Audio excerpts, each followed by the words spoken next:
Pessoal, estou de volta e a história que eu vou tentar resumir hoje já foi tema de novela no passado e na atualidade, rendeu filmes e vários livros. É tema sempre nos vestibulares. O livro do escritor Paulo Resutti, Titília e Demonhão, apelido carinhoso entre os dois, fala da vida amorosa da corte imperial. Foram 96 cartas que estão no livro, contando todos os detalhes da Domitila de Castro de Canto e Melo, a Marquesa de Santos, e o Dom Pedro I, o primeiro imperador do Brasil. Bom, a Marquesa teve um papel tão importante no Brasil e principalmente para a cidade de São Paulo, tanto que uma das sedes do Museu de São Paulo fica no solar da Marquesa, que era então a casa da Marquesa. E até porque o Museu da cidade de São Paulo, ele fica espalhado por várias casas e sítios arqueológicos que formam a história. E um detalhe, o solar da Marquesa é a única residência em taipa de pilão, que é uma técnica de construção de barro, que temos no centro da cidade de São Paulo. Ou seja, até hoje, a Marquesa de Santos é referência de poder de como ela foi importante para a construção da história do Brasil. E ao lado da casa da Marquesa de Santos, no centro de São Paulo, tem até hoje uma passagem que é chamado de Beco do Pinto. O Beco do Pinto, ele dava ligação ao rio Tamanduateí. Para quem não conhece São Paulo, é aquele rio poluído que fica ali na Avenida do Estado, em frente ao Mercadão. E esse beco era a passagem primordial de São Paulo. Era por aí que os jesuítas passavam para chegar no pátio do colégio, onde foi criado a cidade de São Paulo, onde é o Marco Zero, onde tudo começou em São Paulo. São Paulo de Piratininga, né? A Marquesa de Santos só não era a mulher do Dom Pedro I oficialmente por causa de protocolos oficiais. E na pesquisa que o Paulo Resutti fez para escrever o livro, ele disse que encontrou 94 cartas em Nova York e essas cartas foram encontradas, se eu não me engano, em 2010 e duas na Academia Paulista de Letras aqui em São Paulo. Bom, como começou o romance? A Marquesa era filha de uma elite paulista da época. O pai dela se chamava Castro de Canto e Melo. O pai da Marquesa era de descendência portuguesa e ele veio para o Brasil para fazer carreira no exército. E ele casa com a mãe da Marquesa, que também fazia parte da elite dos primeiros paulistas que formaram a construção da cidade, junto com os primeiros índios que estavam aqui no Brasil já. A Domitila não era de uma família pobre que caiu nos braços do imperador, nada disso. Antes de conhecer o Dom Pedro, ela casa com Felício Pinto Coelho de Mendonça, aos 15 anos de idade, que era filho de uma elite mineira.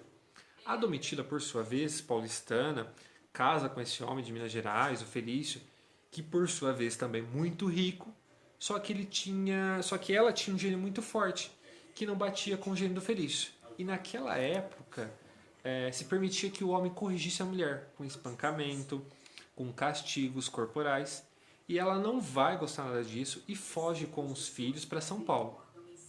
O Felício vai atrás dela para São Paulo, não aceitando a separação, tenta reconciliar com ela, ela resolve dar uma segunda chance a ele, porém o Felício ele era um homem extremamente violento, agressivo e começa a ameaçar ela de morte. E o Felício ele tinha herdado terras da morte da mãe. E como ele era casado com a Marquesa, ele não queria dividir herança. Ele chega a falsificar a assinatura dela. E aí, em uma manhã de março de 1819, o Felício tenta matá-la com duas facadas. A Marquesa ficou 2 meses entre a vida e a morte só para ele ficar com os bens. E aí começa uma verdadeira guerra. Porque para a época ela era uma mulher firme, de gênio forte, que não aceitava certas condições do casamento. Seria uma feminista dos tempos atuais. E ela teve 3 filhos com ele, com o Felício. Só que só 2 sobreviveram a esse primeiro casamento que ela teve com o Felício.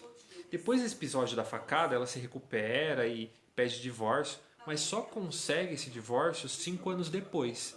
E nesse período em que ela consegue o divórcio, aí de 5 anos, essa enrolação, ela conhece o Dom Pedro. E como que ela conhece o Dom Pedro? Através do irmão dela. O irmão mais novo da Marquesa, o Alfélis, ele estava servindo no Rio de Janeiro e serviu de guia para o Dom Pedro na viagem. E durante essa viagem, como a comitiva começou com 4 pessoas, Foi aí que o Alferes começou a contar detalhes da família para o Dom Pedro. E assim ele conheceu a Marquesa. Então Dom Pedro sabia mais da vida da Marquesa na viagem do que se imaginava. Ou seja, uma viagem de vários dias com 4 pessoas, você conversa de todos os assuntos, óbvio. Então, em agosto de 1822, a Marquesa conhece Dom Pedro através de cartas. Eles começam um relacionamento às escondidas, eles se encontram às escondidas e começam a trocar cartas. E logo em novembro de 1822, ele manda ela para o Rio de Janeiro.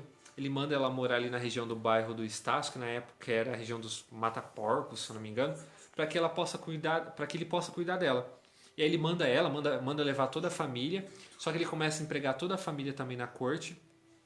E ela foi ficando cada vez mais próxima do Dom Pedro.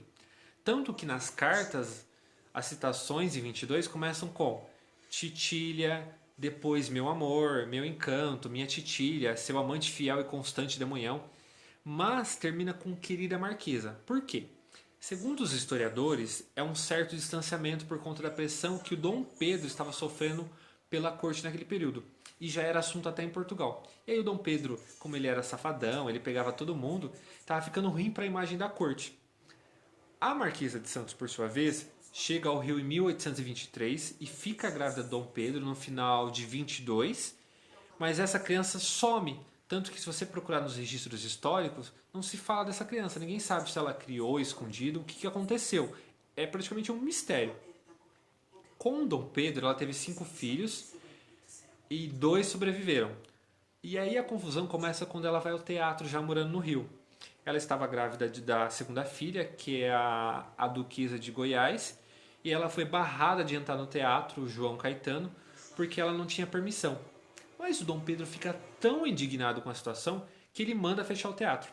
E aí a sociedade começa, né, a entender por que, sei lá, proibimos a entrada dela e ele manda fechar o teatro. Estranho, né? E aí a situação começa a ficar muito mais escancarada. Quando ela vai assistir a missa de Páscoa de 1825 na Capela Imperial, que hoje é a Igreja de Nossa Senhora do Carmo, ela chega na tribuna das Damas do Paço, que era o espaço reservado à elite da época, só para vocês entenderem, e os nobres, né, que eram pessoas que tinham poder aquisitivo e poderiam ter acesso restrito no lugar que a maioria da população não poderia. Voltando, a Marquesa chega à igreja e vai até a tribuna das Damas do Paço, mas lá ela não poderia entrar, porque ela não era dama, ela não era considerada dama porque ela não havia um casamento, né, real. E aí as Damas do Paço se levantam e saem, deixando ela sozinha, porque não queria ficar perto dela. O Dom Pedro, mais uma vez, entra em cena e nomeia ela como dama carismática da Imperatriz. Isso coloca a Marquesa num patamar acima de todas aquelas damas do Paço que tinham saído da tribuna da honra porque não queriam ficar próximo dela. Ou seja, vocês vão ter que me aguentar.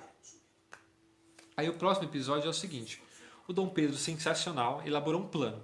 Ele entrega a chave para ela acessar a tribuna das damas da igreja para a Marquesa de Santos. E ele manda ela se atrasar para que todos fiquem de pé enquanto ela não chega.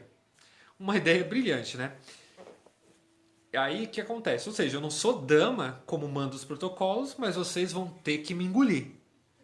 Só que a situação fica muito mais complicada porque antes você tinha apenas boatos de que a Marquesa e o Dom Pedro tinham uma relação e a partir desse momento você coloca ela no jogo, né? Você coloca ela dentro da corte, dá títulos a ela e você acaba transformando ela num elemento político. Aí você analisa. Ele acaba tirando um pouco do poder da Imperatriz, que é a Imperatriz Leopoldina, que é a mulher oficial dele de acordo com os protocolos oficiais. Ou seja, a Marquesa de Santos foi muito mais importante foi muito mais do que um amante do Dom Pedro, e sim um elemento político na construção do Brasil. A partir desse momento, ela vira notícia na Europa. Diplomatas, jornalistas, embaixadores no Rio de Janeiro começam a noticiar a respeito de quem era a queridinha do imperador. Mas a partir daí, eu vou ter que parar, porque no próximo episódio eu vou contar os detalhes que a Imperatriz Leopoldina descobriu dessa relação dos dois. Mas ela preferiu bancar a plena nesse romance todo, e eu vou explicar o porquê. Bom, comente aí o que vocês acharam dessa história da família imperial do Brasil. Acredito que são detalhes que a gente não aprende nos livros de história na escola. E se puder, fique em casa. Beijo.